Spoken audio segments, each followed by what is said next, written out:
আফসোস ভাই এই কারণে, যেটা বলতেছিলাম, যে এই 1.5 বছরে আমি 3-4 বার বাসায় গেছি।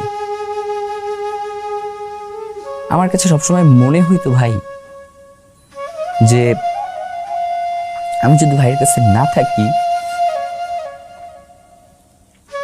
হয়তো কোনো সমস্যা হইতে পারে।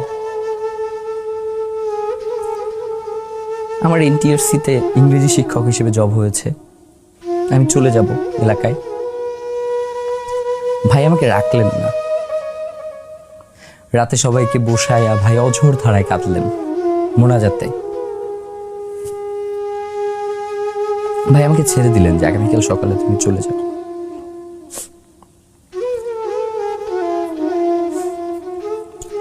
ফজরের সময় নামাজ পড়তে উঠছি,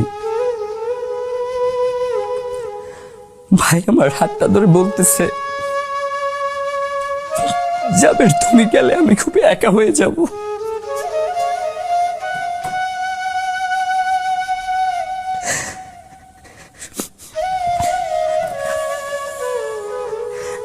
আমি আর গেলাম না, আমি থাইকে গেলাম, আমার কেরিয়ার সামনে করা যাবে, সমস্যা নেই। কিন্তু ভাই তো আমাকে একা রেখে চলে গেল।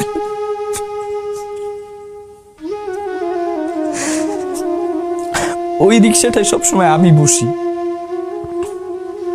আমার বিয়ের জন্য আমি আমার বোনকে নিয়ে তার আগের দিন ক্যাম্পেইন করে শেষ করে এরপরে দৌড়িয়ে গিয়ে লঞ্চে উঠছি। মানে আমার কাছে মাঝে মধ্যে এমনও মনে হয় যে ওই রিক্সাটা যদি আমি থাকতাম তাহলে হয়তো ভাগ্যে গুলি করতে পারতো না।